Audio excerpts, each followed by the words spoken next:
Alors, on commence par le dossier 1 qui parle de Madame M, 75 ans, qui vous est amenée en consultation par son mari pour des modifications du comportement depuis quelques semaines. Vous savez que c'est une patiente éthylique chronique, qu'elle s'est cassé le col du fémur 4 mois auparavant et que dans les suites de cette fracture, elle s'est fait une phlébite surale pour laquelle elle est depuis traitée par Saint-Tron. L'époux vous explique un petit peu ce qui se passe. Il vous dit que depuis 3 semaines, elle est de plus en plus ralentie, qu'elle a beaucoup moins d'initiative, du mal à se concentrer, qu'elle fait tout de façon beaucoup plus lente, qu'elle se plaint aussi de céphalées diffuses qui ne sont pas calmées par les antalgiques et que même depuis quelques jours, elle a des nausées. Il vous dit qu'elle s'est cognée fortement la tête contre une poutre en rangeant son grenier 2 mois auparavant. Voilà, elle n'avait pas perdu connaissance à l'époque. Et quand vous l'examinez, effectivement, vous trouvez un ralentissement psychique, elle n'est pas désorientée. Et par contre, vous notez un déficit de l'hémicorps droit au niveau de la face et un Babinski droit. Voilà, sensibilité, champ visuel, on vous dit que tout est normal et les constantes sont sans grande particularité, tension normale, le pouls est régulier, elle est apyrétique. Vous voyez un examen biologique avec un dernier INR qui était à 1,8 48 heures auparavant et le CG et le bilan biologique standard sont également normaux. Donc la première question, vous allez devoir analyser sémiologiquement la symptomatologie de la patiente, bien évidemment, comme toujours, en vous justifiant. Si on réorganise un petit peu les propos du mari, il y a plusieurs choses qui ressortent, 2 essentiellement. Elle se plaint de céphalées récentes, puis dans un second temps de nausées, elle est ralentie. Tout ça vous indique une hypertension intracrânienne, première chose.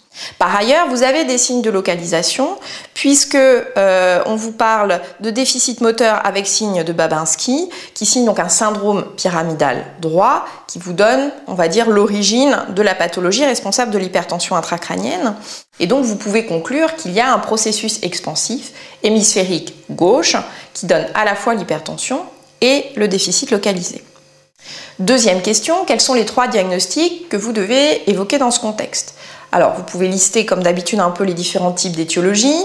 Si on pense à une cause vasculaire, la seule qui est plausible chez cette patiente, compte tenu du mode d'installation qui est quand même lentement progressif, on ne peut pas évoquer un accident vasculaire, vous êtes d'accord, c'est beaucoup trop brutal. Par contre, on peut penser à un hématome sous-dural chronique, qui va parler un peu sur ce mode de façon, on va dire, très progressive au fur et à mesure des semaines. Ensuite, dans les processus expansifs, bien évidemment, il y a les tumeurs cérébrales. Pas besoin de rentrer dans les détails, on vous demande 3 diagnostics, donc on ne s'attend pas à ce que vous listiez tous les types de tumeurs cérébrales.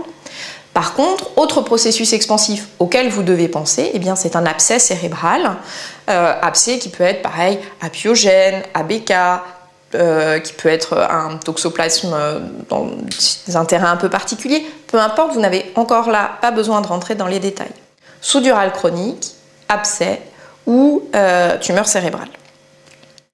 Troisième question, il va falloir que vous tranchiez entre ces possibilités. Quel est le diagnostic le plus probable et pourquoi? Cette patiente, elle est âgée, elle a 75 ans. Par ailleurs, vous savez qu'elle est sous AVK suite à sa phlébite. D'autre part, vous savez qu'il y a une histoire de traumatisme crânien. Son époux vous raconte l'histoire de la rencontre malheureuse avec la poutre et c'était 2 mois auparavant. Tous ces arguments vont bien pour un hématome sous-dural chronique. Vous savez que l'âge et l'éthylisme chronique sont des facteurs de risque. A fortiori, quand on est sous AVK, le risque de complications hémorragiques est important.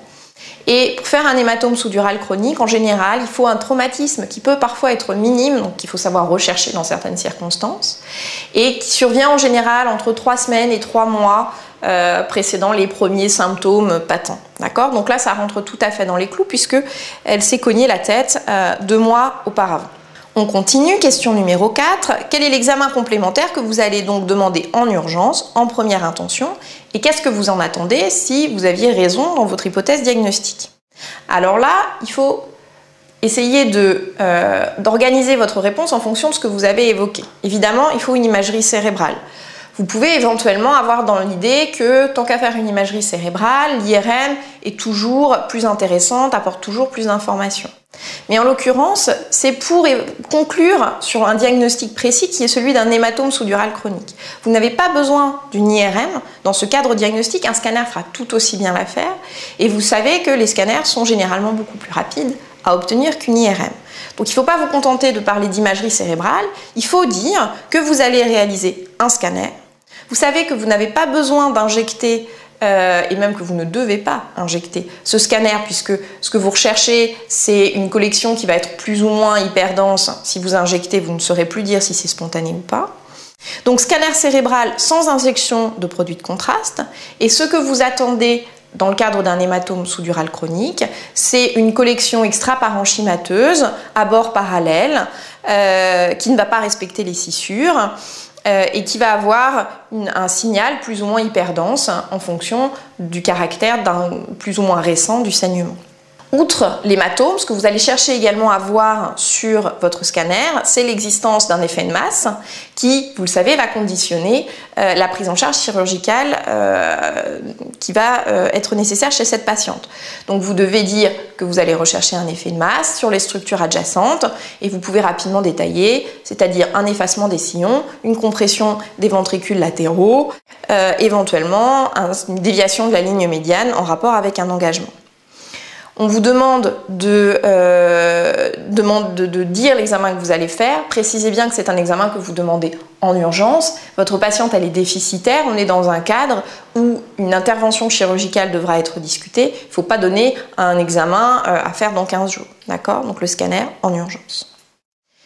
Pour ce qui est de la question 5, on vous demande quel est l'élément essentiel de la prise en charge thérapeutique de cette patiente et sous quel délai.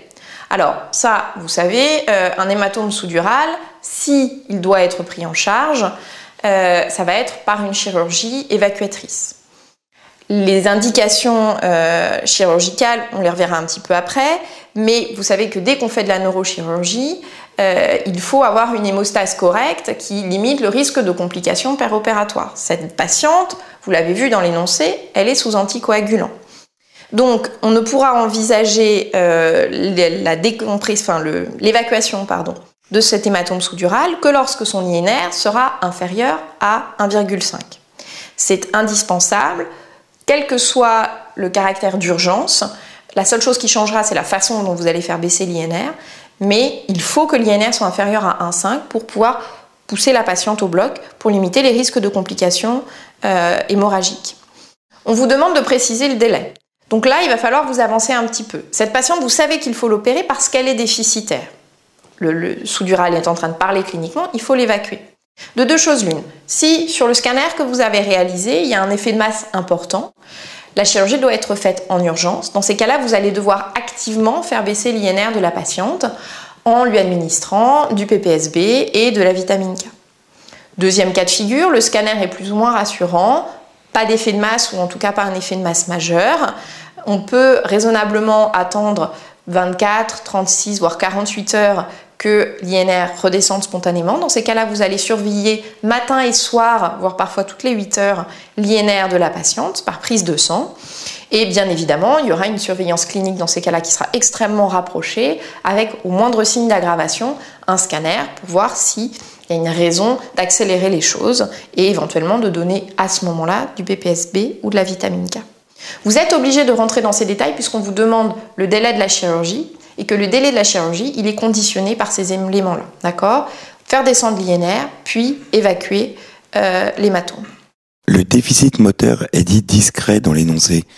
Est-ce quand même une indication à un drainage en urgence ? Alors effectivement, le déficit moteur n'est que discret, mais cette patiente, elle a aussi une hypertension intracrânienne associée. Donc très clairement, son hématome est en train de parler sur le plan clinique et c'est ça qui est responsable de son état depuis 3 semaines.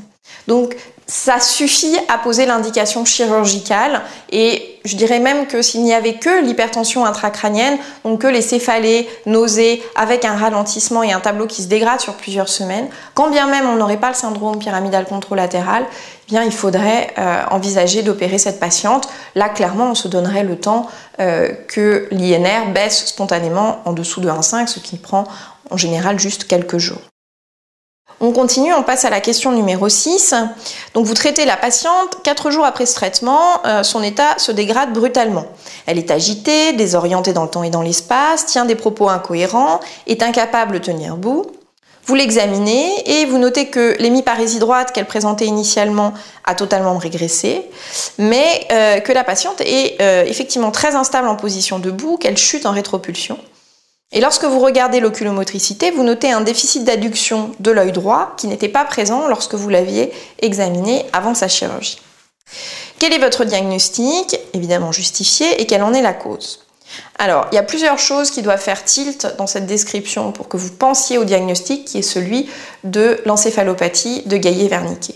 D'abord, d'emblée, il fallait savoir que cette patiente était à risque de ce genre de complications puisque vous saviez qu'elle était éthylique chronique. Elle a donc le terrain favorisant. Ça sera une de vos justifications. Ensuite, vous savez que l'encéphalopathie de Guillet-Wernicke, elle associe un certain nombre d'éléments cliniques. Il y a en général un syndrome confusionnel avec une désorientation temporospatiale qui peut être plus ou moins important, avec parfois même des troubles de vigilance.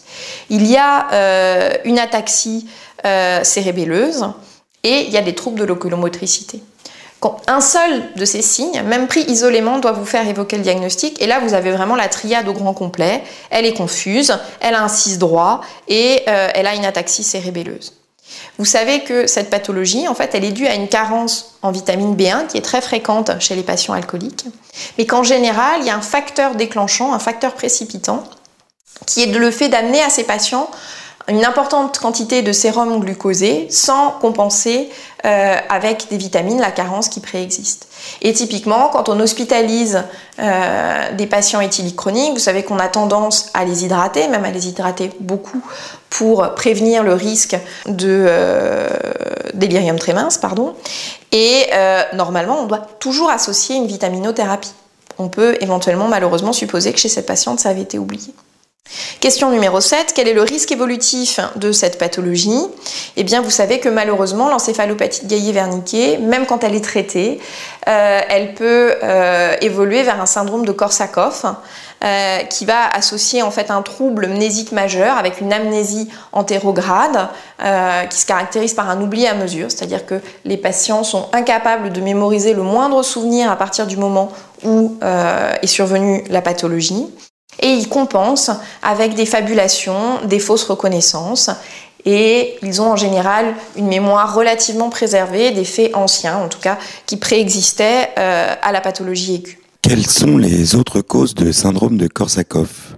Alors, en gros, le syndrome de Korsakoff, il est dû à une atteinte bilatérale temporale interne. C'est quand même majoritairement un mode d'évolution de l'encéphalopathie de Guillet-Wernicke, qui d'ailleurs parfois peut ne pas être diagnostiqué et passer relativement sous silence. Les autres causes qu'on peut retrouver, c'est des causes infectieuses. Par exemple, en cas de méningoencéphalite herpétique, vous savez qu'il y a une prédilection pour l'atteinte temporale interne. Mais alors là, c'est beaucoup plus rare. On peut voir ça dans certains accidents vasculaires cérébraux, surtout dans les accidents ischémiques avec des atteintes bilatérales temporales internes. La patiente peut-elle reprendre son traitement anticoagulant à distance de la chirurgie? Alors, en l'occurrence, si vous avez bien lu, la patiente prenait ses anticoagulants pour une thrombose veineuse profonde qui était survenue 4 mois auparavant avec un facteur déclenchant assez clair. Elle s'était cassé le col du fémur, elle avait été immobilisée. Vous savez que les recommandations pour une thrombose veineuse profonde, c'est 3 mois d'anticoagulation. Il n'y a pas de pathologie sous-jacente. On ne vous parlait pas d'embolie pulmonaire chez cette patiente qui aurait pu justifier de poursuivre plus avant l'anticoagulation. Donc il n'y a aucune nécessité de reprendre les AVK qui auraient même dû être interrompus depuis environ 1 mois.